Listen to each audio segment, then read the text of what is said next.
There are nights when you have not lost anyone, yet still feel as though you have been abandoned by your own life. And the cruelest truth is this: it is not that you loved too much. It is that you handed your soul to things that never promised to stay. You did not mishear. This is exactly what very few people dare to say to you directly. Stoic, the silent power women. Can't ignore is not a phrase meant to make you feel strong for a few fleeting minutes. This is my message to you, the one who has tried so hard to be loved, to be understood, to be chosen, and yet, after all of that, received only uncertainty, silence, and a heart heavy as stone. I know that feeling. I know the feeling of sitting in front of a phone screen at night, staring at a message sent long ago with no reply. I know the feeling of asking yourself where you went wrong. Was I not good enough? Was I not interesting enough? Was I too kind? Did I give too much? Do I need to become someone else just to be kept in another person's heart? Then you wake the next morning carrying a kind of exhaustion that has no name. Outside, the city is still loud. People are still laughing, still going to work, still living as if everything is normal. But inside you, there is a silent emptiness growing wider. An emptiness no one can see. An emptiness that makes you want to be held, while also feeling ashamed to admit that you are hurting. Perhaps you were taught that if you are sincere, everything will work out. That if you care, you will be appreciated. That if you are patient, love will bloom. But modern life does not always move with the gentleness of such advice. There are people who try harder to prove their worth and are valued even less. There are people who fear losing someone so much that they lose them faster. There are people who chase love only to drift farther away from themselves. And that is the moment when you need to hear my words today. This video was not made to teach you how to manipulate anyone. I am not here to turn you into someone cold, someone who pretends to be mysterious, or someone who uses silence as a weapon. No, I am here to pull you out of the most painful illusion of the modern man, the illusion that his worth lives in the eyes of someone else. Listen to me carefully. The silent power that the world cannot ignore does not lie in what you say to impress people. It does not lie in trying to become hard to read, nor in cheap emotional games. It lies here. Can you still stand firm when no one texts you back? Can you still keep your dignity when you are not chosen? Can you still believe in your worth when the world gives you no validation at all? That is where real attraction begins. I want you to picture a scene, a dark room at night. The only light comes from the phone screen casting itself across your thoughtful face. Outside the window, rain falls quietly over the rooftops. You have just seen the person you love casually appear in someone else's life, while your messages still sit there like a cry for help with no answer. You sit in silence. Your throat tightens. Your hand clench. In your mind, 100 questions rise. Yet not one of them can save you from the feeling that you are not enough. And then, in that very moment that seems weakest, another door opens. Not a door leading to someone coming back to love you, but a door leading you back to yourself. That is when Stoic philosophy enters. Not loudly, not with display, not asking anyone's permission to exist. It arrives like a small flame in the middle of a stormy night. Not dazzling, but enough to illuminate a truth you have avoided for far too long. You are not hurting only because you lost someone. You are hurting because you gave someone the power to define who you are. even though they were never meant to belong to your destiny. And once you understand that, everything begins to change. You will no longer see rejection as a sentence passed on your worth. You will no longer take another person's silence as proof that you are inadequate. You will no longer kneel before love just to beg for a fragment of attention. You will begin to learn how to live like a man with inner strength, a man who can feel pain without being ruled by it, a man who can love deeply without losing his mind, a man who enters love not to be rescued, but to share the fullness that already exists within him. That is why this video is different. If you stay until the end, you will not only understand why some men do not need to chase and still remain magnetic, you will also understand why calm is more powerful than begging, why inner discipline is more seductive than 1,000 promises, and why a man who truly masters himself always leaves behind a mark that no one easily forgets. I will not promise you that after this video, every wound will disappear, but I can tell you this. If you truly listen to everything I am about to say, you will no longer look at love as a chase. You will see it as a mirror. And in that mirror, for the first time in a very long time, you will see a man who no longer begs to be loved, but is steady enough to make the world feel his worth. Stay with me, because perhaps tonight is not the night you lose someone. Perhaps it is the night you finally stop losing yourself. Number 1, the more you need love, the more you lose your magnetism. Point 1, neediness speaks before your words do. Listen to me carefully. Long before you speak, long before you confess what is in your heart, long before you try to prove your worth, your energy has already entered the room. There was once a man who believed that love could be earned through effort. He replied too quickly, explained too much, worried too often, and gave more than his soul could afford to give. On the surface, all of it looked like kindness, but underneath, it was fear. Fear of being forgotten, fear of being replaced, fear of not being enough. At first, he believed his sincerity would be rewarded, but something painful began to happen. The more he reached out, the less he was felt. The more he tried to hold on, the more invisible he became. Not because he knew how to care, but because that care had turned into a plea. This is the first lesson. Neediness is not love. It is the trembling belief that without someone else, you are incomplete. And when that belief rules you, people will not feel your love. They will feel your hunger.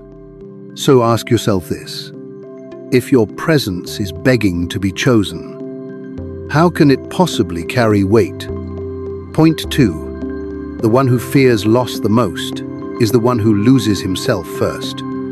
Most men think heartbreak begins when a woman walks away. No. Heartbreak often begins much earlier. At the very moment a man abandons himself in order to keep someone from leaving. Imagine a man who changes the entire rhythm of his life for someone he has only known for a short time.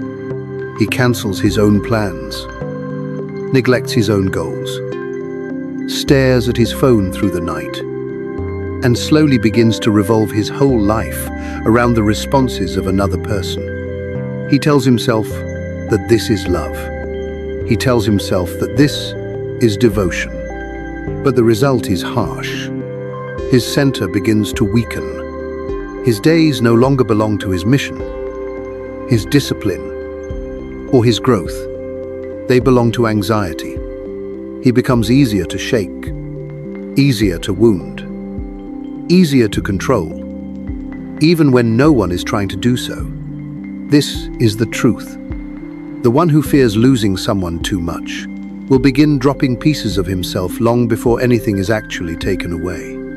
And a man who quietly loses himself cannot sustain magnetism for very long. So let me ask you this. What happens when love is no longer something you share, but something you depend on in order to feel worthy of living? Point 3.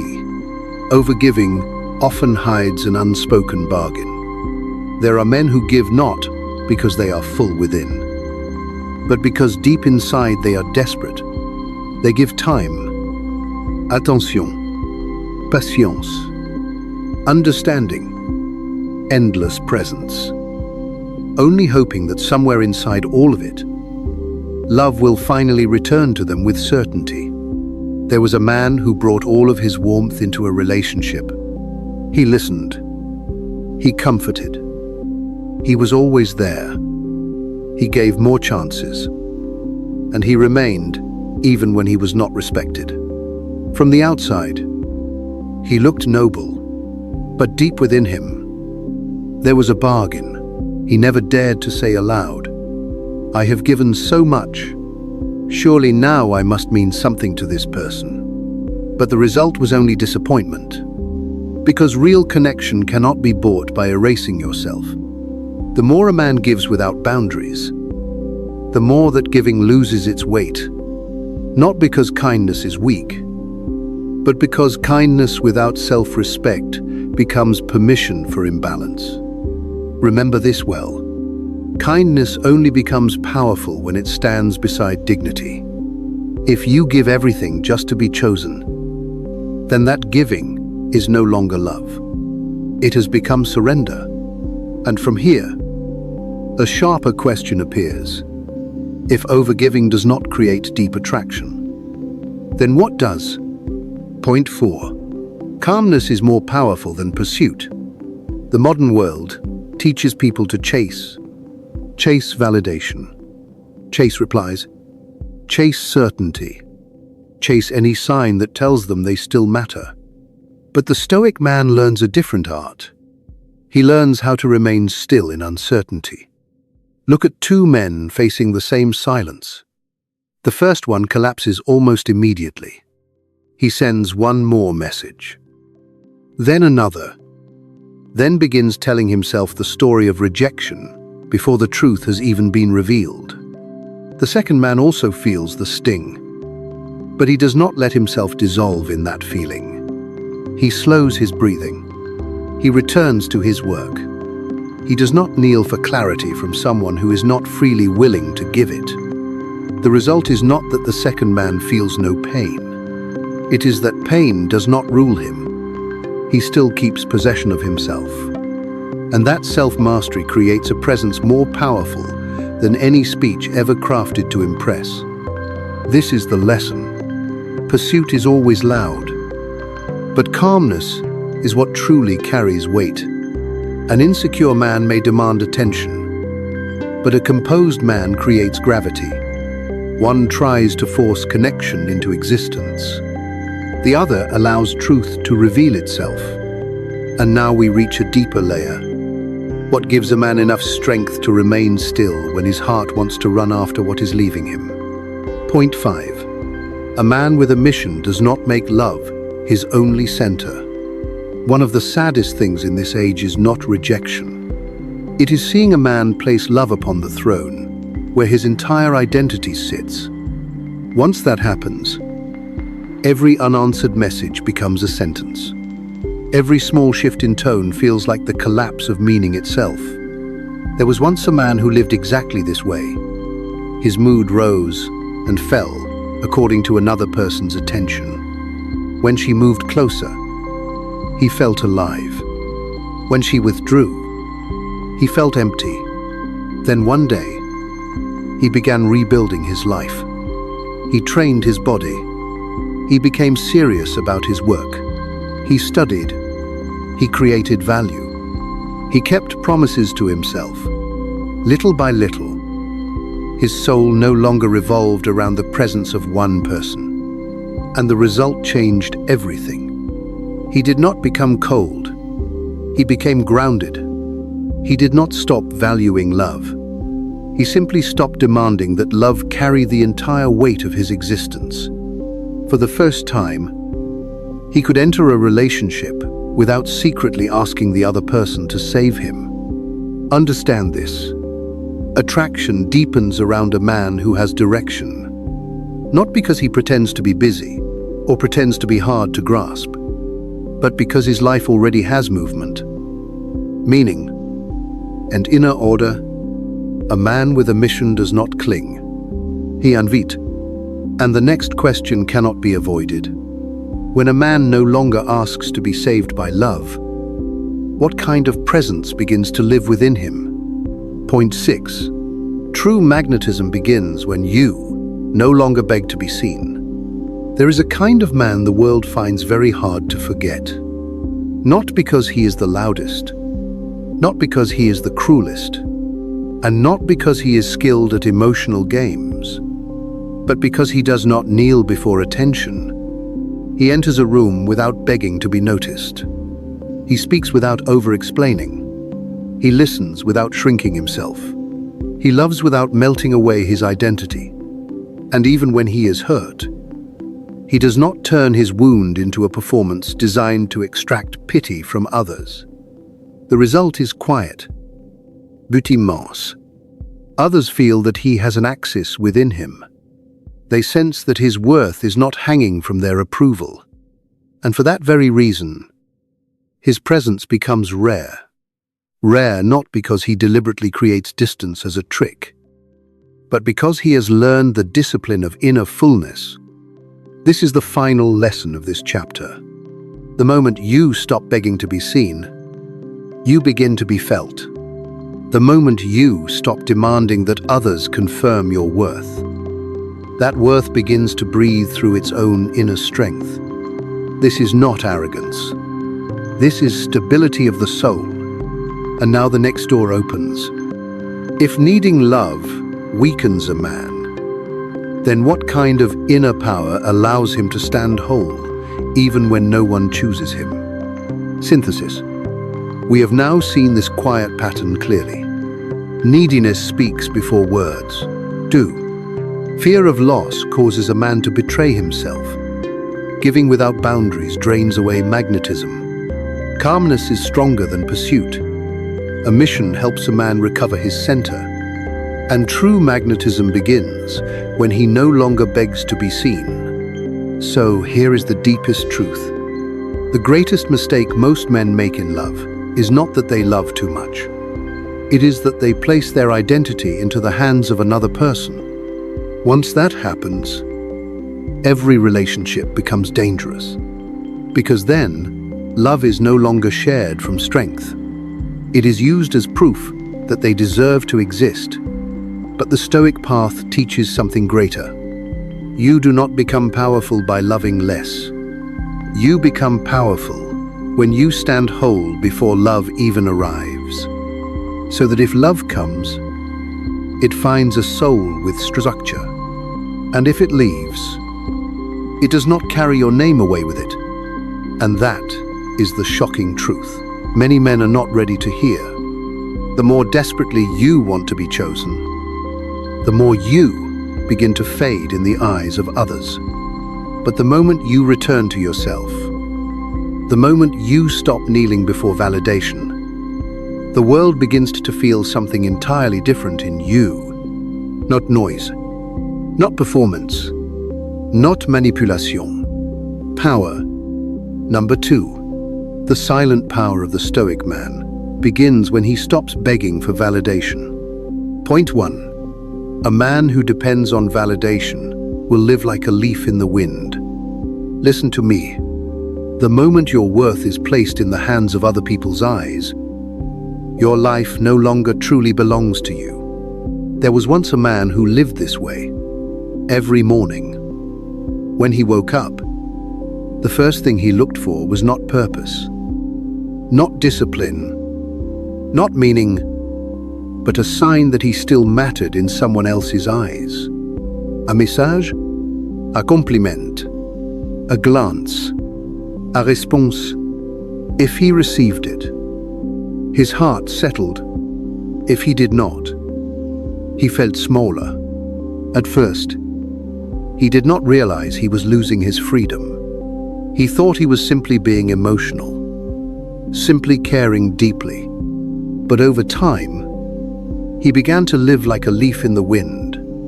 When others were warm, he felt alive. When they grew distant, he unraveled.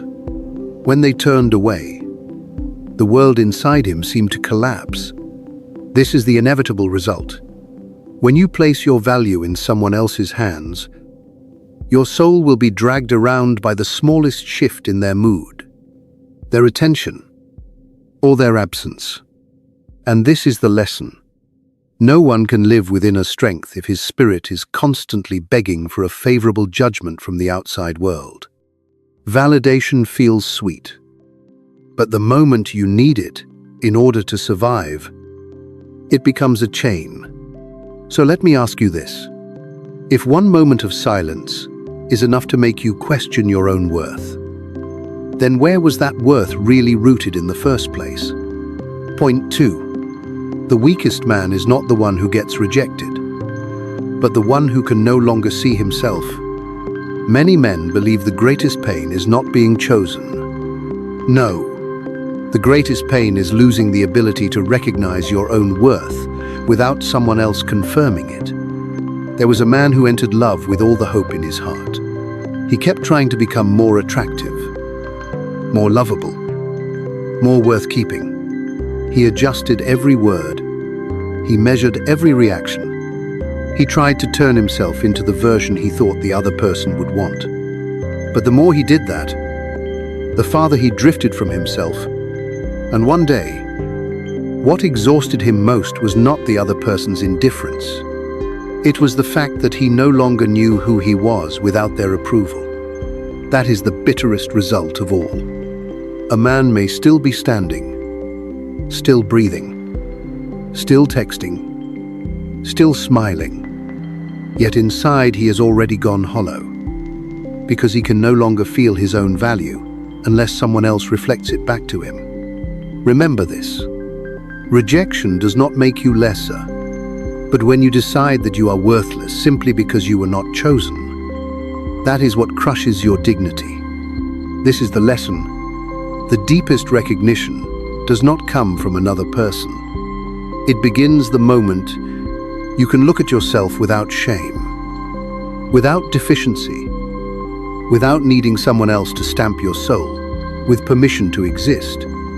And from here, a painful but necessary question rises.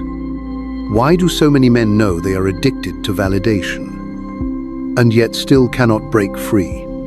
Point 3. The habit of begging for attention is often born from wounds that were never healed. No man comes into this world naturally kneeling for approval. That habit is usually born in deeper places. Places even you may be afraid to touch. There are men who learned very early in life that they had to do something in order to deserve love. Be better, be more useful, be more pleasing, be more impressive. And slowly, their mind absorbed a dangerous formula. My worth is not inherent. I must earn it through other people's reactions. When they grow older, that formula follows them into love. They are not only loving another person, they are secretly begging that person for something their soul has been missing for years. Proof that they are enough. Reassurance that they will not be abandoned. Comfort that they are worth keeping close. And what is the result? The more they beg, the weaker they become, the more they need, the more fragile they grow. Not because their heart is too soft, but because an old wound is controlling the way they love in the present. This is a very deep lesson. You will never be truly free in love if you are using love to heal an emptiness you still refuse to face within yourself. Another person cannot rebuild your soul for you. They can only touch what you have already begun to strengthen within. And then the next door opens. If the root of dependency lies in old wounds, then how does the Stoic man begin to heal it? Point 4. The Stoic man does not fight emotion, but he refuses to kneel before it. Many people misunderstand Stoicism and think it means becoming cold. No, Stoicism does not teach you to kill your heart. It teaches you not to hand the crown of your life over to every storm inside you. Look at two men facing the same pain. Both are forgotten by the woman they love. Both feel hurt. Both lie awake at night. But the first man turns his emotions into a master. He lets pain command him to text again, wait again, beg again, explain again. The second man feels the pain too, but he sits with it the way a man sits before a fire. He says it, he acknowledges it, but he does not allow it to take the wheel of his life. The result between those two men is completely different. One becomes a prisoner of emotion. The other becomes deeper, slower, clearer, not because he feels nothing, but because he refuses to trade his dignity just to escape the pain. This is the lesson. Inner freedom does not come from never feeling deeply. It comes from feeling deeply without losing your inner order. A strong man is not a man who needs no one. He is a man who, even when he needs, even when he loves, even when he hurts, still refuses to lose himself. So what comes next? If a man no longer lives for validation, then what must he build his life upon in order to remain unshaken? Point 5. Inner strength is built through the promises you keep to yourself. There is a truth most men do not want to hear. You cannot have deep self-respect if you constantly betray your own word. A man says he wants to become stronger, but he delays the work he knows he must do. He neglects his body. He lives by impulse. He promises himself change, only to betray that promise the next day. Then, the moment someone treats him lightly, he falls apart completely. Why? Because inside him, there is no foundation strong enough to hold him upright. Now picture another man. He is not loud. He does not perform strength for the world. But every day, he keeps the small promises. He wakes up on time. He does what must be done. He trains. He studies. He keeps his word to himself, even when no one is watching. At first, no one applauds him. But over time, something extraordinary begins to form. He no longer needs the world to tell him he has value. His life tells him that every single day. That is the result. Inner strength does not fall from the sky. It is forged in quiet discipline, in small victories no one sees. In becoming the witness to your own growth, the lesson here is clear. The more a man keeps his word to himself, the less he has to beg for recognition from others, because he knows who he is, not through praise, but through the way he lives. And from there, I must ask you something greater. When you no longer live to be validated, how does your presence in love begin to change? Point 6. The moment you stop begging for validation, you begin to carry a rare kind of weight. There is a kind of presence the world cannot easily explain. It does not come from perfect looks. It does not come from polished words. It does not come from trying to appear mysterious.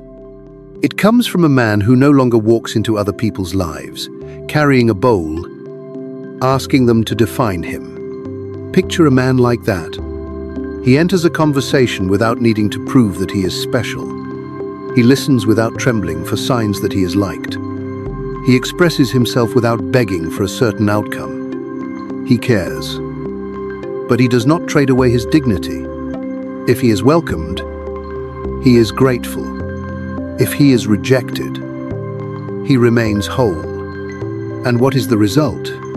His presence becomes different.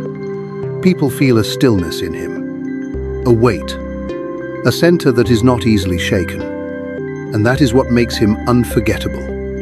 not because he is trying to impress anyone, but because he is no longer desperate to. This is the final lesson of this chapter.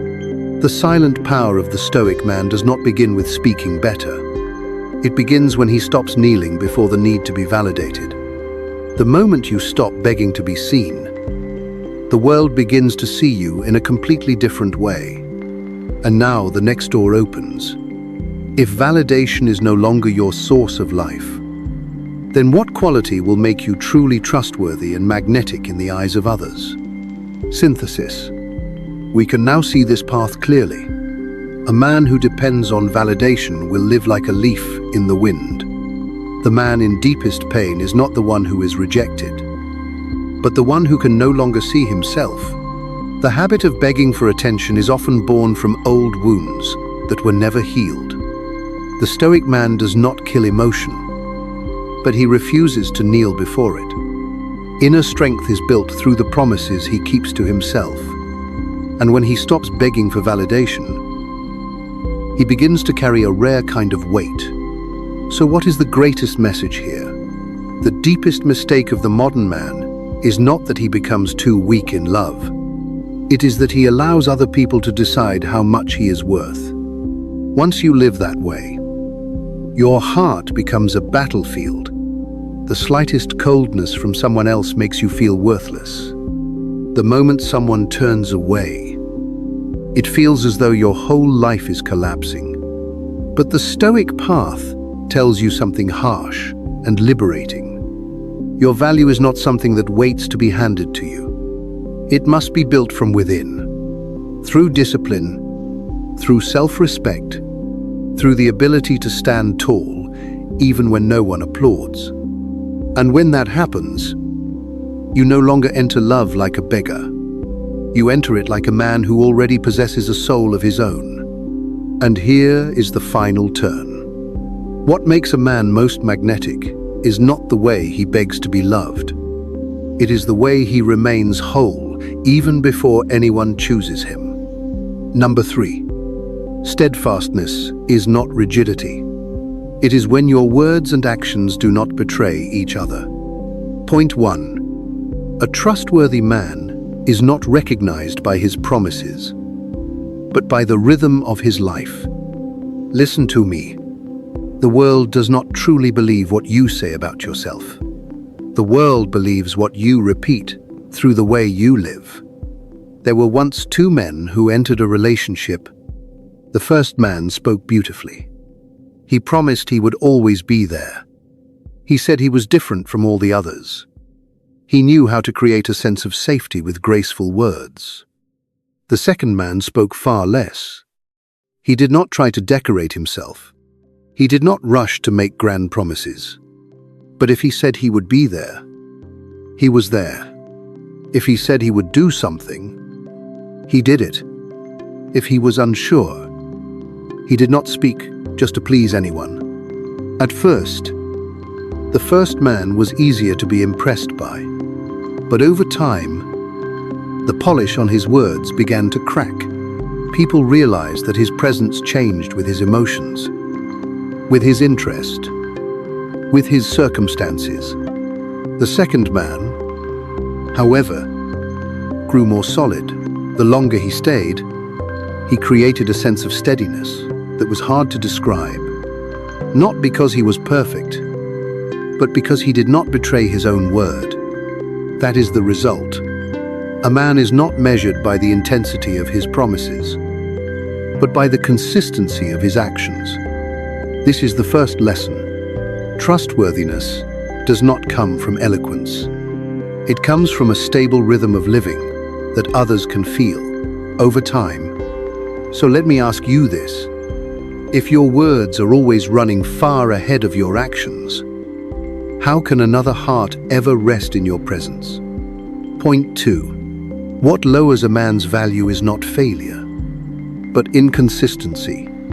Many people think good intentions are enough. No. Good intentions do not save a man who keeps changing faces with every passing moment. Look at a man who is warm today and distant tomorrow, determined today and gone tomorrow. telling you that you matter one day, then leaving you guessing where you stand the next. He is not necessarily evil. He may be confused. He may be afraid. He may not even understand himself. But that does not make the damage any smaller, because inconsistency creates a very deep kind of exhaustion. It forces the other person to stay alert, always guessing, always guarding themselves, always wondering whether what they are receiving today will still exist tomorrow. This is the truth many men do not want to hear. You do not need to be perfect in order to be trustworthy. But if you are constantly in conflict between your words, your emotions, and your actions, no one will be able to place their trust in you, no matter how much you love them. The lesson here is simple. Failure does not destroy a man's magnetism. Inconsistency does. A man can stumble and still be trusted. But a man whose nature shifts with every emotional wave will make others afraid to set their heart down near him. And from here, a greater question appears. If steadfastness matters this much, then why are so many men unable to hold on to it? Point 3. A man with no inner order cannot create safety for anyone. The root of inconsistency is not poor communication. It is inner chaos. There was once a man who believed he kept failing in love because he was not attractive enough. But the deeper truth was that he had no clear center to his life. His mood changed according to how others responded to him. His decisions changed according to his fear of loss. The way he treated people today changed according to how loved or unloved he felt in the moment. He was not living from his values. He was living from the instability of circumstance. And what was the result? Every relationship that entered his life had to absorb that instability. No one knew which version of him would appear tomorrow. No one could truly feel at ease beside a man who had not yet learned how to stand firmly inside his own inner world. This is a deep lesson. A man with no inner order will unconsciously turn the person he loves into a regulator of his emotional state. He will use their reactions to decide who he is, whether he has value, whether he should move forward or retreat. And when that happens, he is no longer loving from maturity. He is loving from instability. Understand this. The sense of safety a man brings does not begin with saying the right things.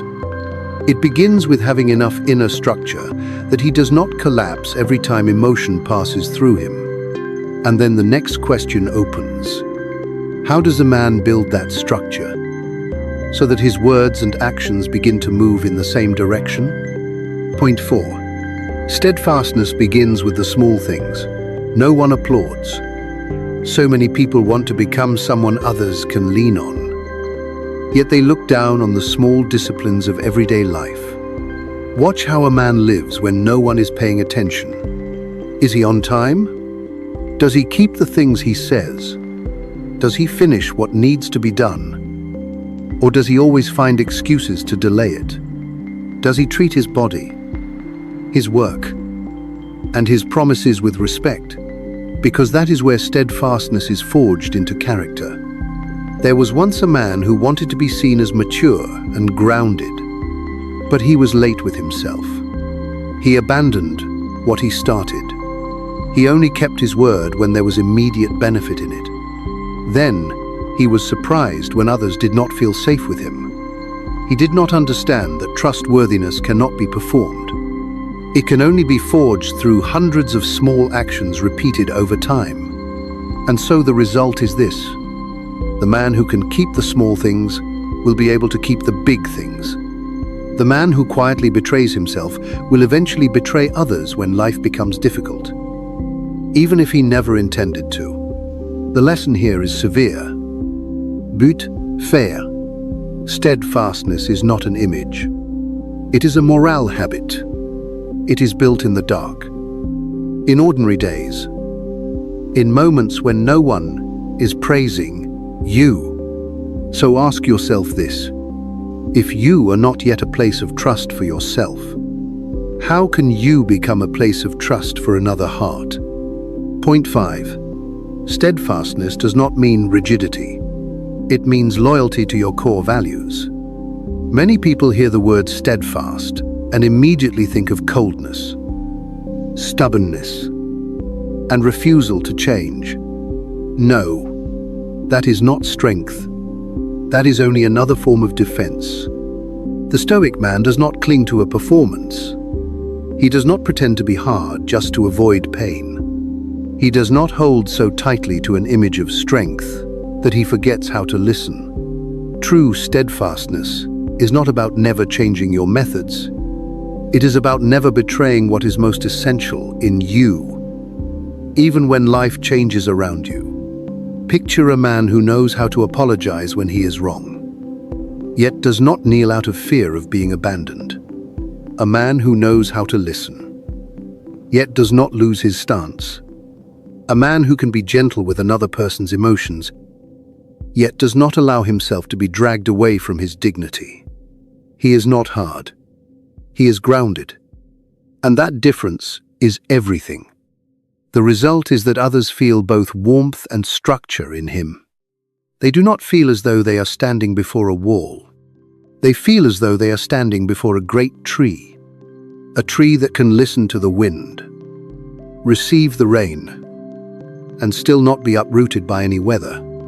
This is the lesson. Rigidity makes people afraid of you. Steadfastness makes people trust you. A mature man is not unchanging in expression. He is unchanging at the core. And from there, I must ask you this. Once a man becomes truly trustworthy, what begins to change in the way others see him? Point 6. Consistency over time creates a kind of attraction no mind game can replace. There are forms of attraction that ignite quickly and disappear just as fast. But there is another kind that moves slowly, quietly, and grows deeper with time. That is the attraction of consistency. Think of a man who does not need to overwhelm anyone in the beginning. He does not use sharp words to seize attention. He does not create chaos just to stay memorable.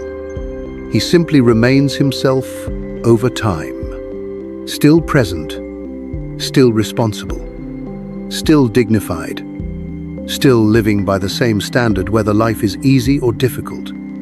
The result is very unusual.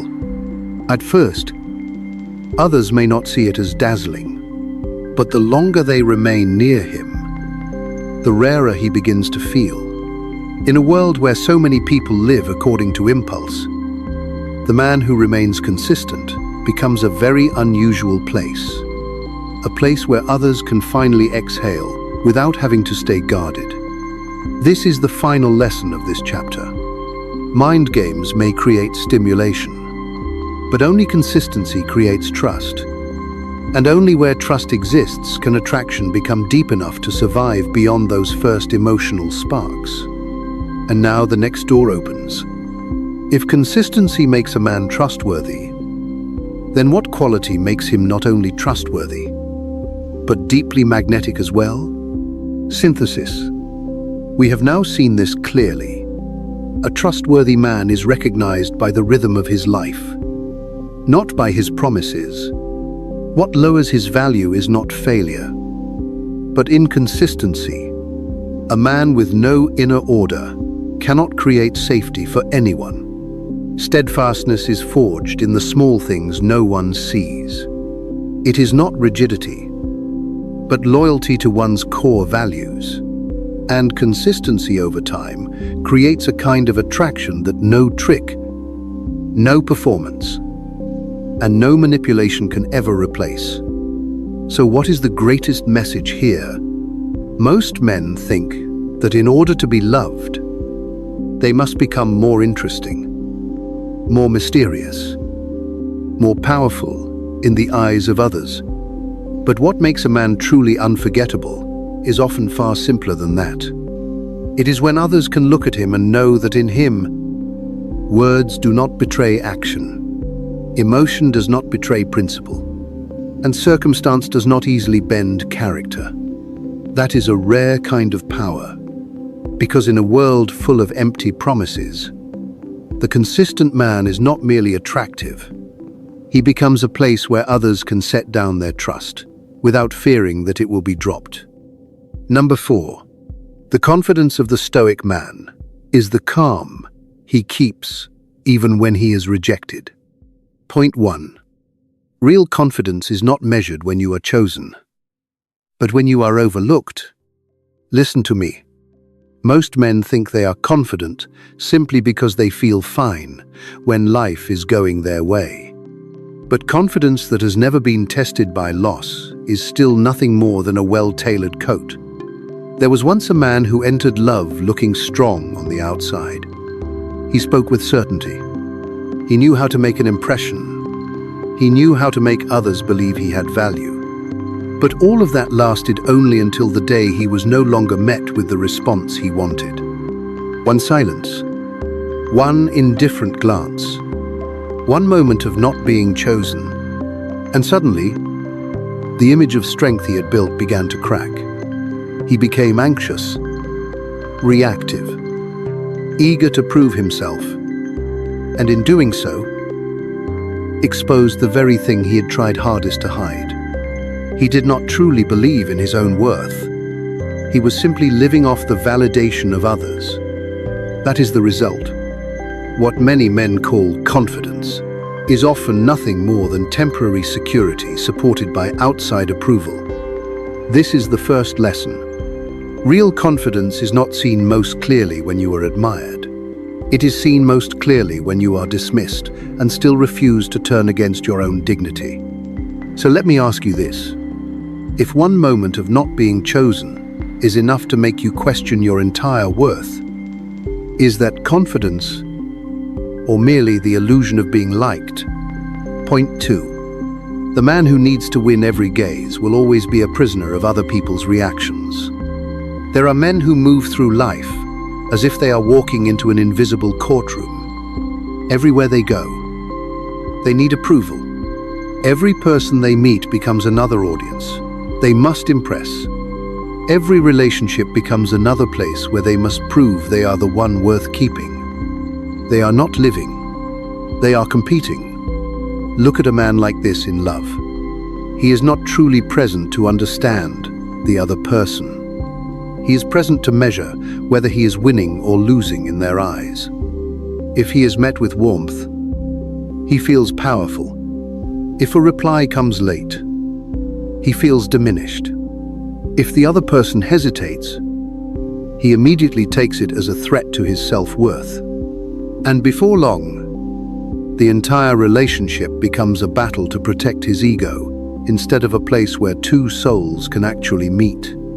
The result is exhaustion. No one can live in peace if every day feels like a fight to win every glance, every reaction, every small gesture from someone else. This is the lesson. The more a man needs to win in the judgment of the world, the farther he moves from inner freedom, and without inner freedom, what he calls confidence will always be as fragile as glass. So what happens when a man stops turning love into a test of his value? Point 3. The man who is rejected and still stands tall is the one who begins to build inner strength.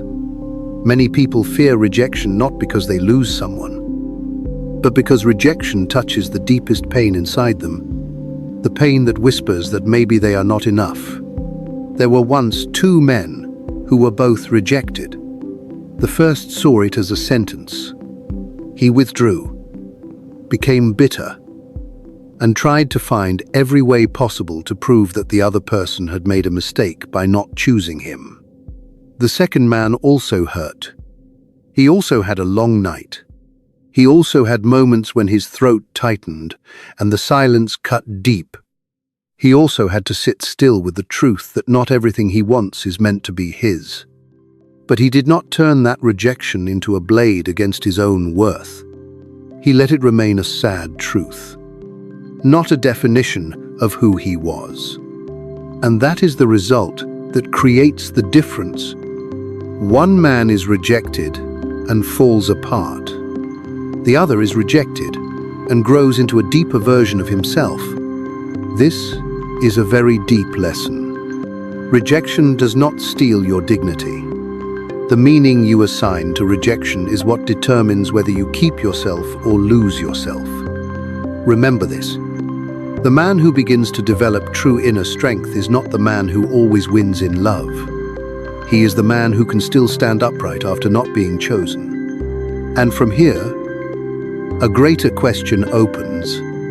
How does a man keep that kind of calm when his heart is in pain? Point 4. Calmness is not numbness. It is refusing to hand the wheel of your life over to pain. Many people hear the word calm and assume it means coldness. No.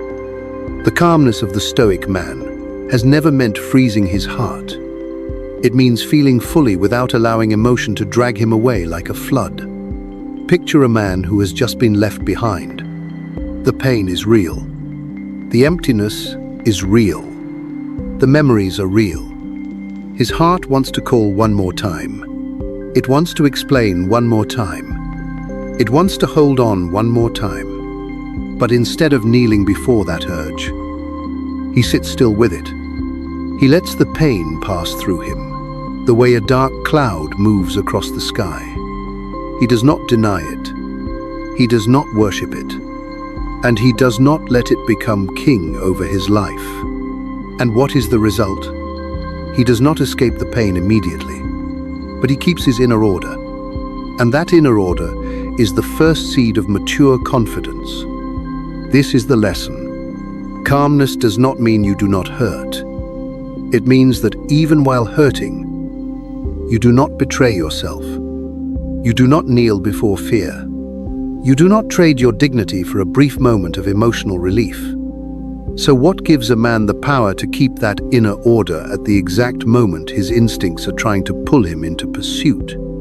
Point 5.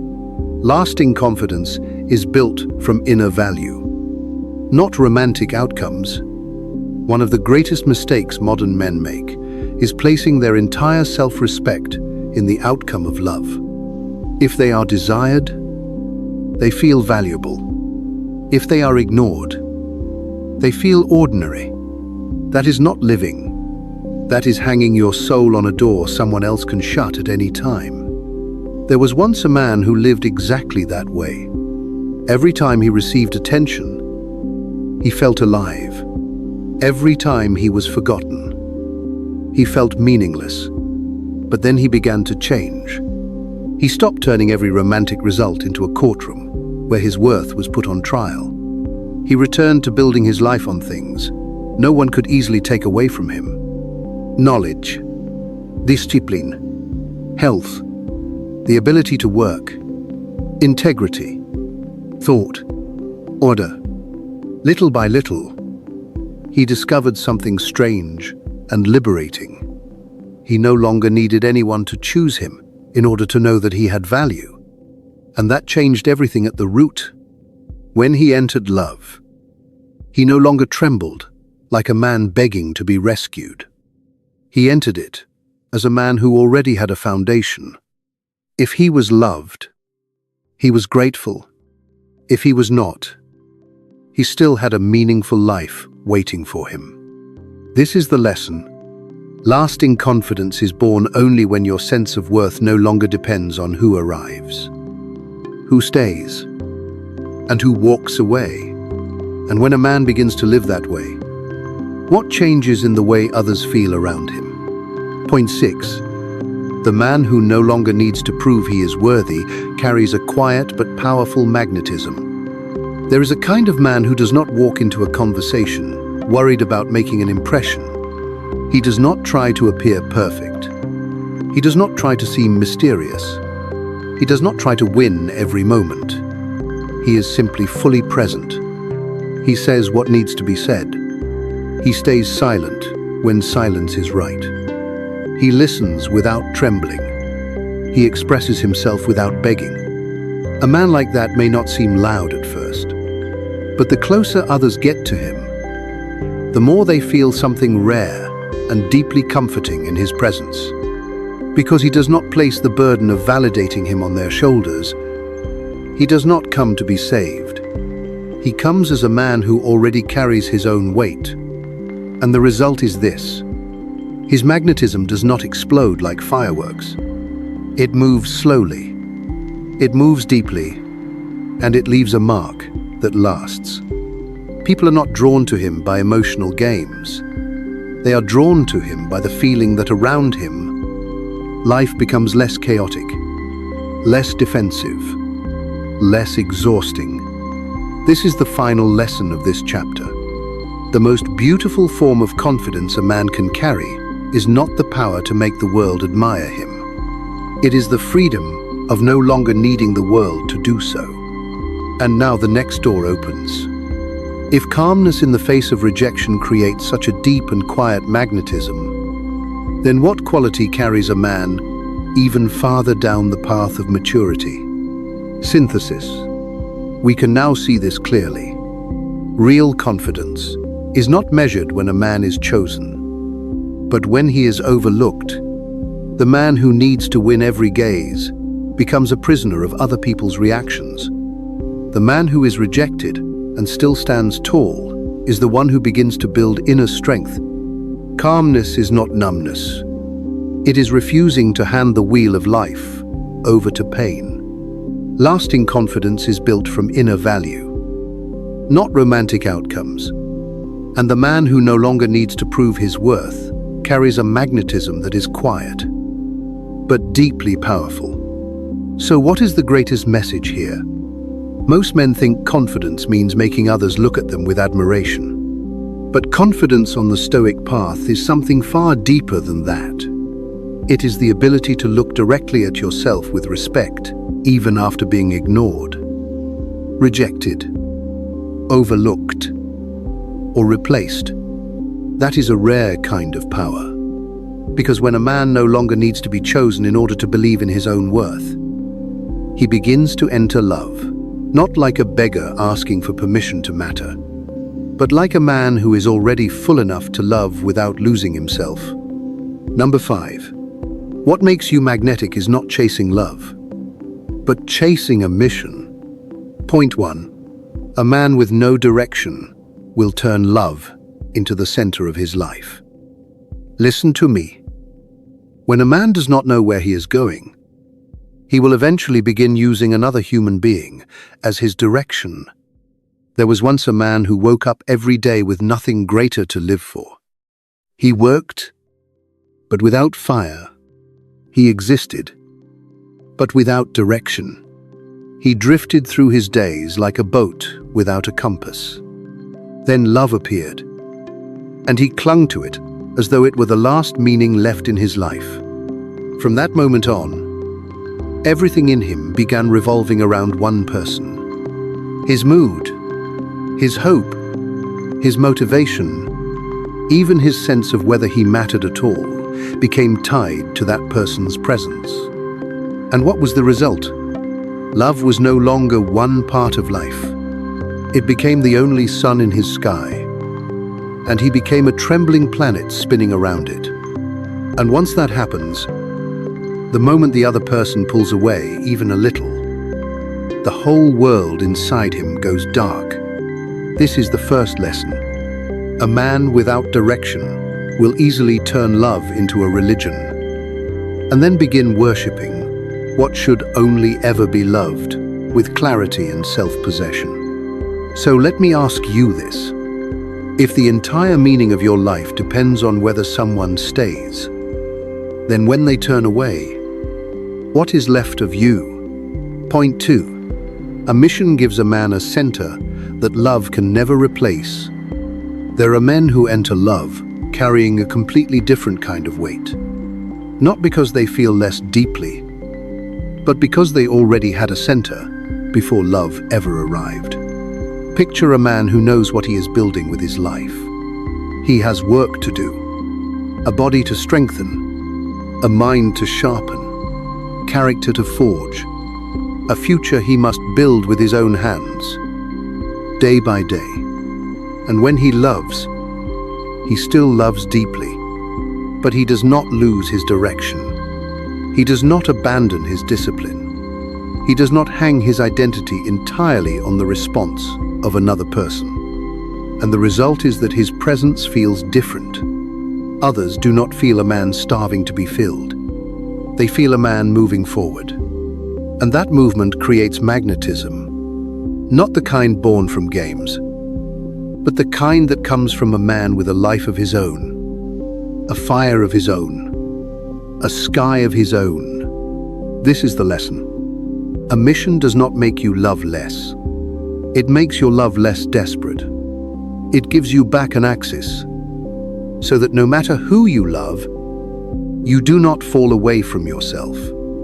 And from here, an important question opens. Why is it that a man with purpose is often felt as more attractive, even when he is not trying to impress anyone? Point 3.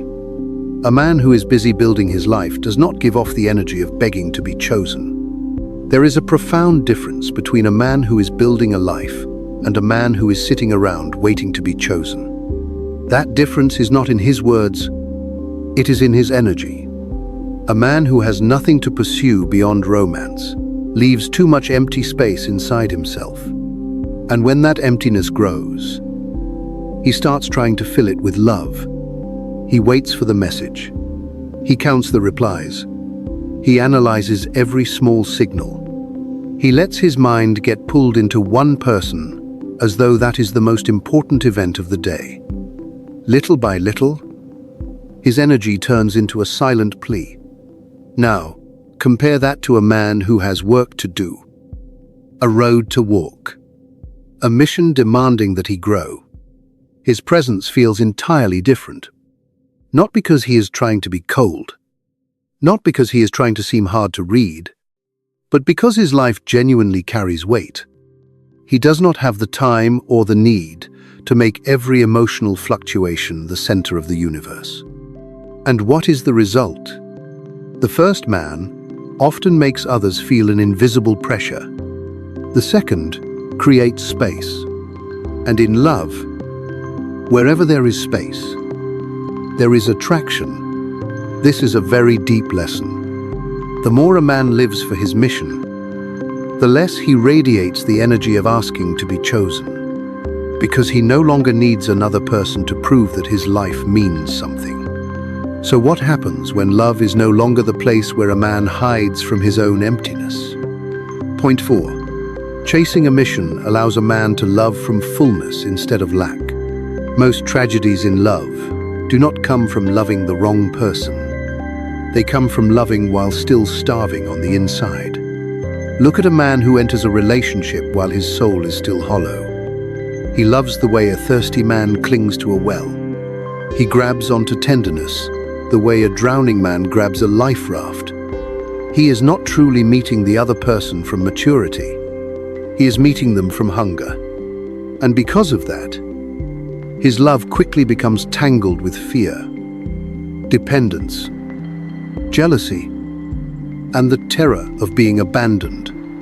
But when a man begins building his life around a mission, something changes at the root. He no longer enters love to be rescued. He enters it to share. He no longer loves like a man begging to be filled. He loves like a man who already has a stream flowing within him and is willing to let another drink from it. The result is profoundly different. His love becomes less heavy, less possessive, less pleading. It still has depth, but it no longer carries chains. It is sincere, but it does not trade away dignity. This is the lesson. A man only learns to love in a healthy way when he stops using love as an escape from the emptiness inside himself. And from here, let me ask you this. If a mission makes love less desperate, then how does a man find something truly worthy of living for? Point 5. A mission does not have to look grand in the eyes of the world, but it must be real enough to awaken your soul. Many people hear the word mission and immediately think they must do something massive, something impressive, something extraordinary. No, a mission does not begin with grandeur. It begins with truth. There was once a man who believed his life had no meaning because he had not achieved anything remarkable. But over time, he began to understand something deeper. A mission is not always about building an empire or changing the world. Sometimes it begins with becoming a more honorable man than you were yesterday.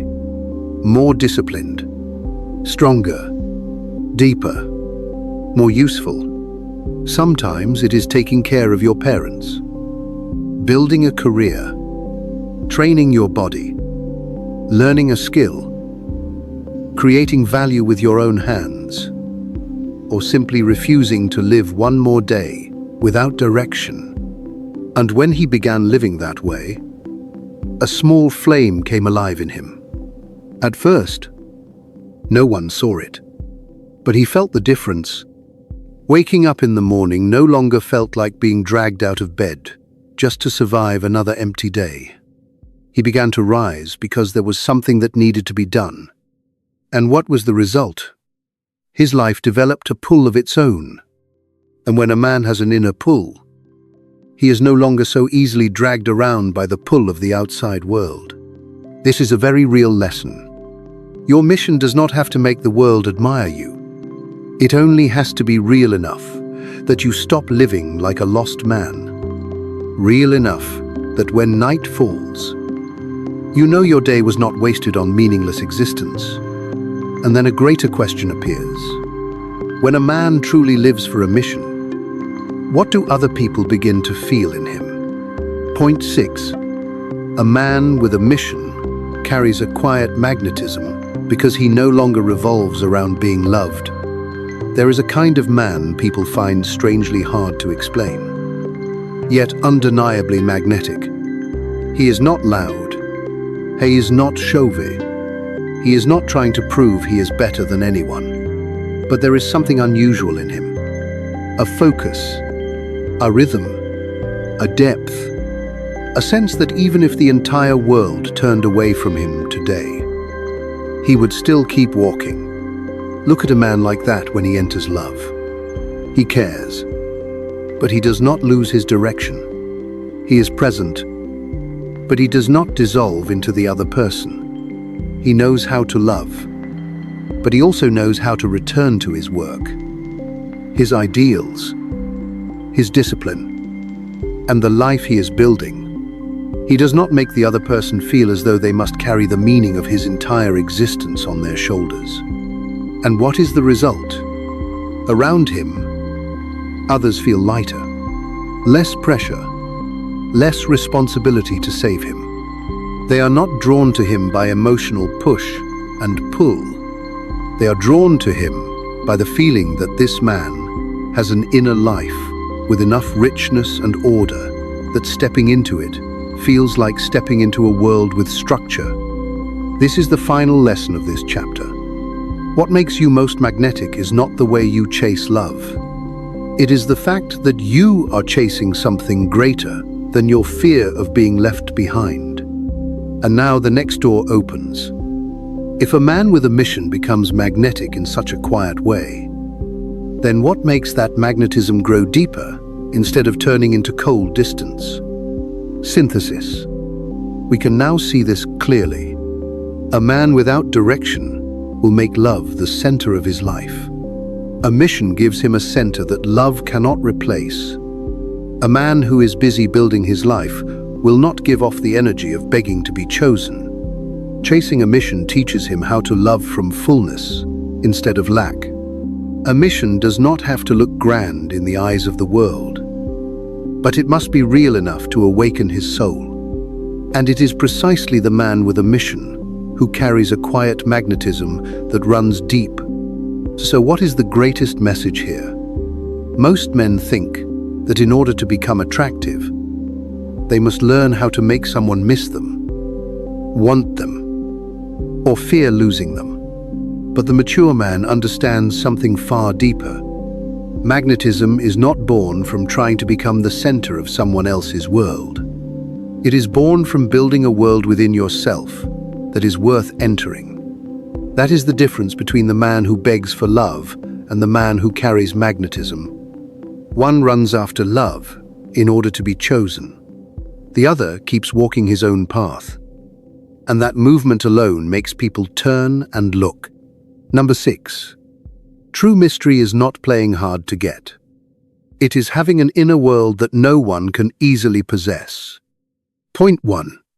What feels mysterious is not distance, but depth. Listen to me. Many men misunderstand mystery. They think it means becoming colder, replying less, revealing less, disappearing at the right moments, and making themselves difficult to read. But that is not mystery. That is strategy. And strategy, when it is empty, always leaves a trace of calculation behind. True mystery feels different. It is not created by forcing distance. It is created by depth. It is the presence of a man whose soul is not laid out on the table for instant consumption. A man who does not rush to explain everything. A man who does not empty himself out in the first moment just to secure affection. A man who has thoughts he is still refining. Convictions he does not cheapen. And an inner life that is alive, even when no one is looking at him. And that is the result. People are not drawn to him because he is withholding like a game. They are drawn to him because they can feel that there is more in him than what is immediately visible. This is the first lesson. Mystery is not the performance of absence. It is the weight of a soul that cannot be exhausted at first glance. So let me ask you this. Are you truly deep? Or are you merely trying to look unavailable? Point 2. The man who reveals everything too quickly often does so from fear, not honesty. There are men who call it openness, when in truth it is anxiety. A man meets someone and immediately begins pouring himself out. Every wound, every hope, every insecurity, every longing. He speaks as though exposure will create closeness. He believes that if he gives enough of himself fast enough, the other person will feel connected and stay. But that kind of urgency rarely comes from peace. It usually comes from fear. Fear that if he does not reveal everything now, he will not be enough. Fear that if he does not create intimacy quickly, he will be forgotten. Fear that silence will make him disappear. And what is the result? Instead of creating depth, he creates emotional pressure. Instead of feeling grounded, his presence begins to feel like a man reaching outward with both hands, asking to be held together by someone he barely knows. This is the lesson. Honesty is powerful, but honesty without inner stillness becomes emotional spilling. And when a man gives away every hidden room of his soul too early, there is no gravity left. There is only exposure. So then a deeper question appears. What allows a man to remain open without becoming overexposed? Point 3. A man with inner restraint creates peace, not confusion. Many people think restraint is weakness. No. Restraint is one of the clearest signs of inner power. Look at two men. The first reacts to every emotion the moment it rises. He says whatever he feels the instant he feels it. He explains himself too much. He rushes to clear every misunderstanding. He cannot sit with tension. He cannot let silence breathe. He must constantly do something to regain control. The second man is different. He still feels, he still notices, he still cares, but he does not obey every impulse. He can hold a thought without announcing it. He can feel attraction without turning it into performance. He can endure uncertainty without rushing to dissolve it. And what is the result? The first man may seem expressive, but he often creates instability. The second man creates calm. And calm has a kind of magnetism that noise can never imitate. This is the lesson. Restraint does not make a man distant. It makes him powerful. Because when a man is not ruled by every urge to speak, explain, confess, or chase, people begin to feel that there is something solid inside him. And from here, the next question opens. If restraint creates quiet magnetism, then why do so many men confuse it with emotional games? Point 4. There is a difference between quiet power and manipulation. This difference must be understood clearly. One man pulls away to provoke anxiety. He delays his responses to create insecurity. He withholds warmth to increase his value. He uses distance as bait. He calls that mystery, but it is not mystery. It is manipulation wearing a polished face. Another man also knows how to be still, but his stillness is not designed to control anyone. He simply refuses to live in constant emotional reaction. He has work to do, a rhythm to protect, a self he will not abandon just to keep someone interested. If he is silent, it is because he is at peace with silence. If he is not constantly available, it is because his life is genuinely occupied by meaning. And what is the result? The first man creates tension, but not safety. He may produce obsession, but not trust. The second man creates a different feeling entirely. He creates intrigue without chaos, space without cruelty, presence without neediness. This is the lesson. Manipulation can imitate mystery for a moment, but it always poisons the ground beneath connection. True quiet power does not trap people. It reveals the quality of your inner life. So let me ask you this. Is your silence coming from self-respect, or is it being used as a weapon? Point 5. The deepest men are not hard to reach. They are simply not easy to possess. There is a kind of man who does not belong to the hands of impulse. He can be loved, but not owned. He can be close, but not consumed. He can be present, but not absorbed into another person's emotional weather. He listens, but he does not lose himself. He loves, but he does not dissolve. He opens his heart, but he does not place his center in someone else's keeping.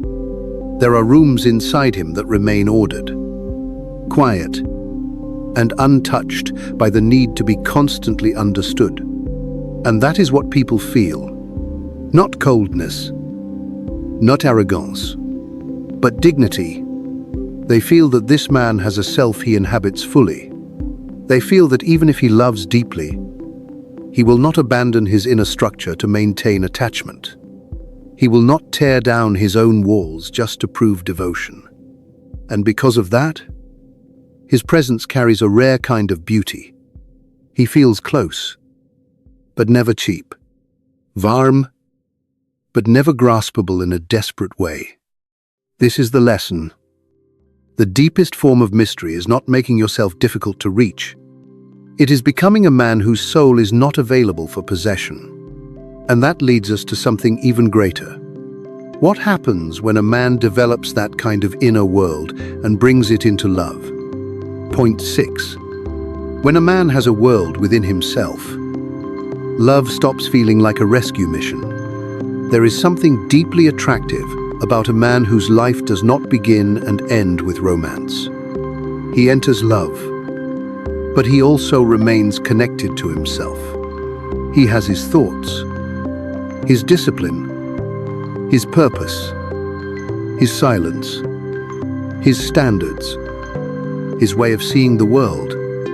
He is not a blank space waiting for another person to write meaning onto him. He is already written.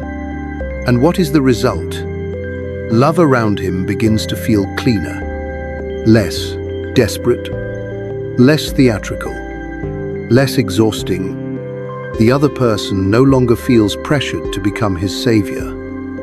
his only source of emotional oxygen, or the keeper of his identity, they are free to meet him, not to carry him. That is what makes his presence so magnetic. Not because he is playing some clever game, but because he is already living in an inner world with depth, direction, and order. And anyone who comes near him feels that they are not stepping into chaos, they are stepping into structure. This is the final lesson of this chapter. A man becomes truly mysterious, not when he learns how to appear unavailable, but when he builds an inner life so real, so grounded, and so alive that no one can mistake him for someone waiting to be completed. And now the next door opens. If a man's inner world gives him this kind of quiet magnetism, then what final quality transforms that magnetism into mature masculine presence? Synthesis. We can now see this clearly. What feels mysterious is not distance, but depth. A man who reveals everything too quickly often does so from fear, not strength. Inner restraint creates peace, not confusion. Quiet power is not the same as manipulation. The deepest men are not hard to reach, but they are not easy to possess. And when a man has a rich inner world, love no longer feels like a rescue mission. So what is the greatest message here? Most men think attraction comes from learning how to seem rare. But rarity is not created by tactics. It is created by substance. It is created when a man has thoughts that are his own, discipline that holds him together, values he will not betray, and a soul that does not collapse just because someone pulls away. That is real mystery. Because the man who is trying to look mysterious is still revolving around other people's attention. But the man who has built an inner world of his own no longer needs attention to feel real. And that is why people feel something unusual around him. Not confusion, not performance, not emotional games. Depth. Number 7. Silent power is this. A man leads himself before he ever tries to hold someone else's heart. Point 1. A man who cannot lead himself will eventually try to control what he fears losing. Listen to me. Many men believe leadership begins when they know how to guide another person. No. Leadership begins much earlier than that. It begins with self-command.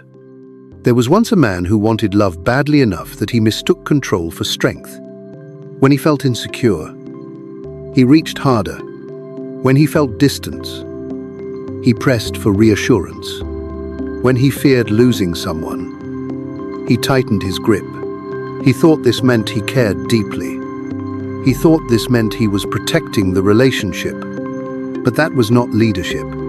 That was fear trying to wear the face of authority. And what was the result?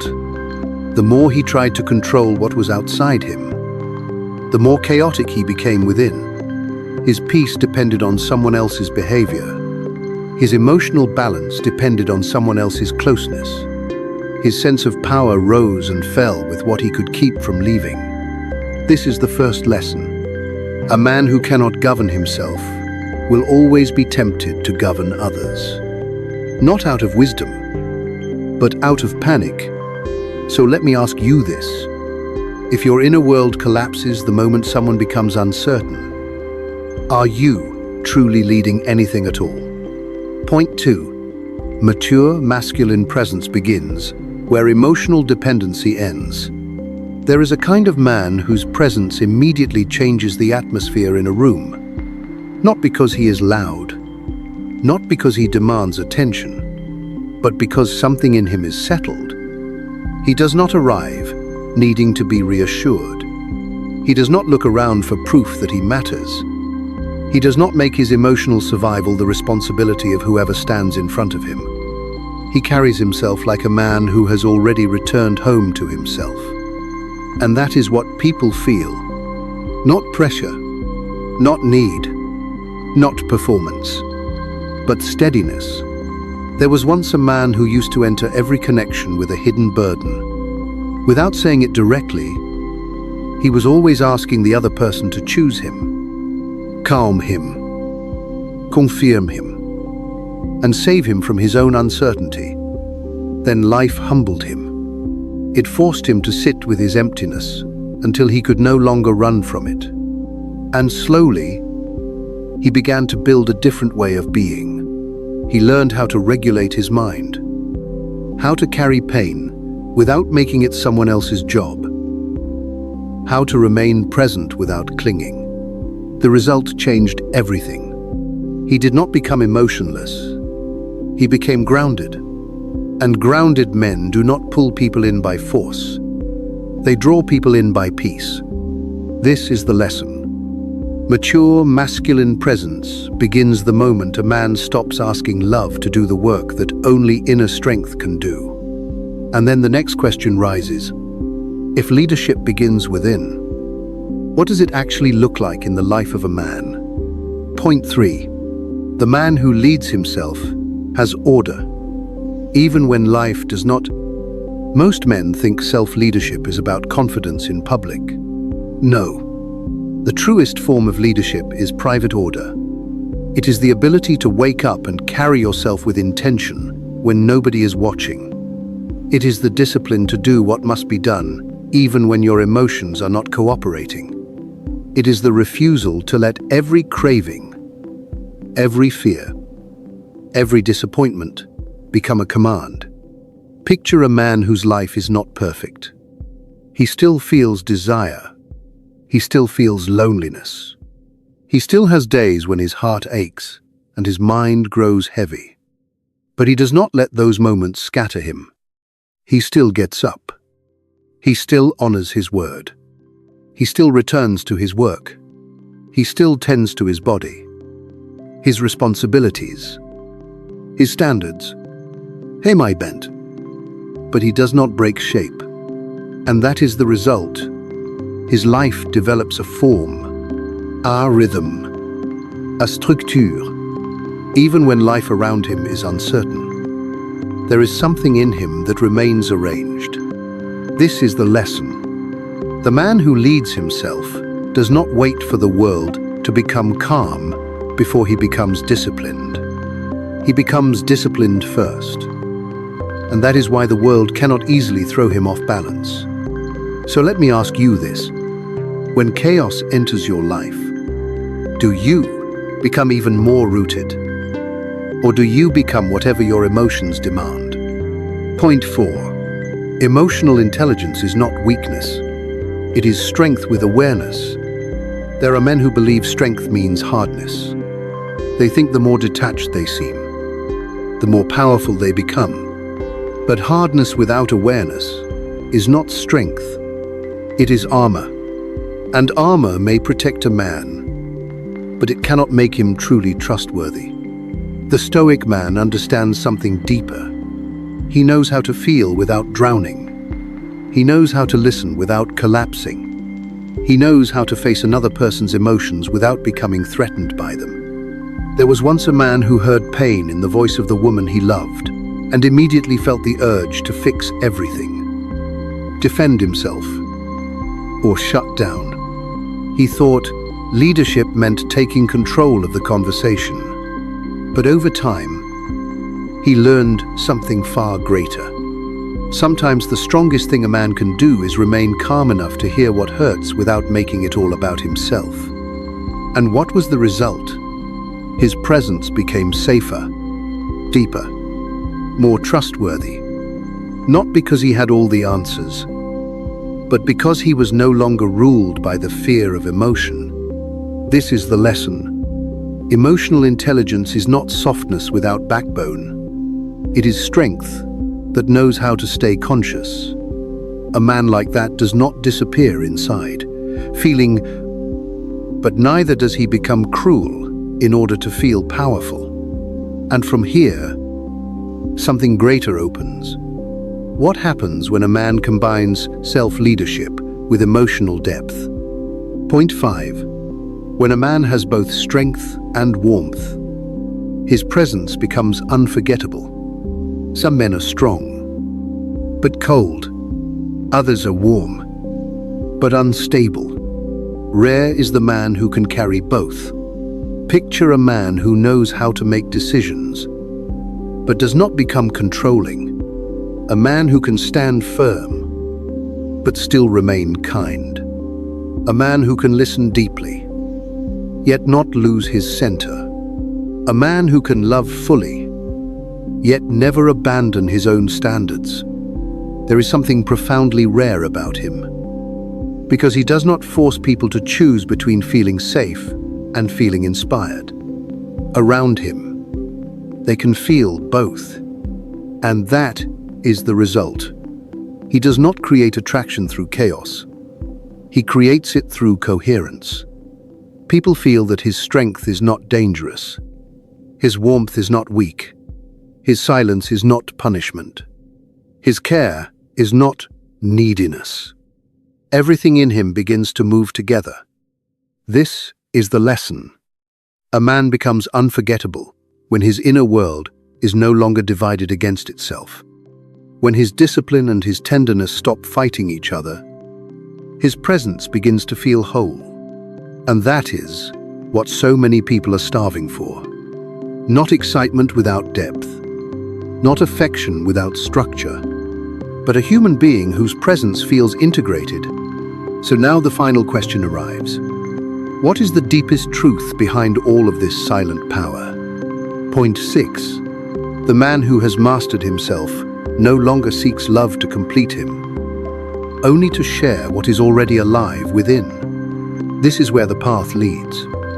At the beginning, many men enter love with an empty bowl. They want to be chosen so they can feel real. They want to be loved so they can feel whole. They want another person to become the missing proof that their life matters. But the man who has walked this path changes. He no longer comes begging. He no longer enters love as a wounded child, asking to be completed.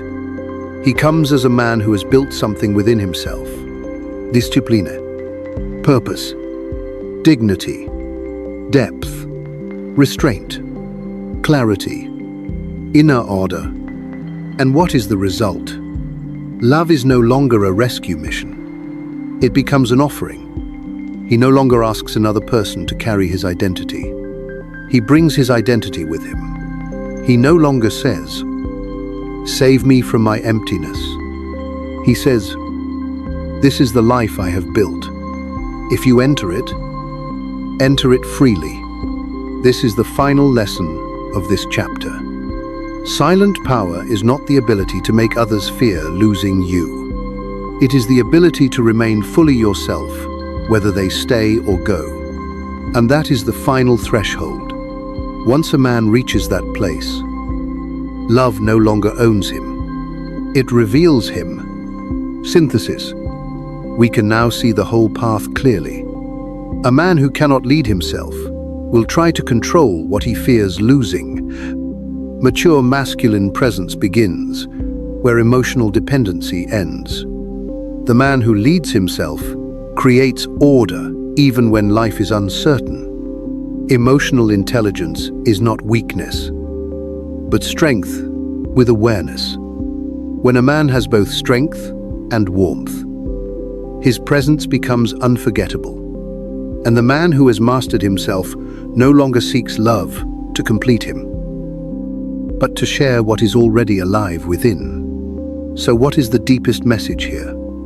Most men think power in love means becoming irresistible. But true power is something greater than that. It is becoming a man who is no longer ruled by his hunger, his fear, his need for validation, or his panic at being left behind. That is what changes everything. Because once a man can lead himself, he no longer has to manipulate attraction. He no longer has to perform mystery.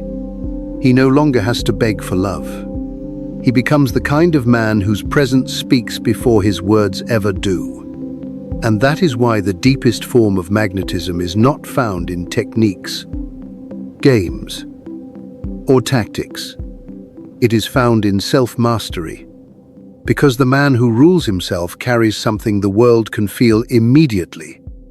Not noise, not pressure, not need, power.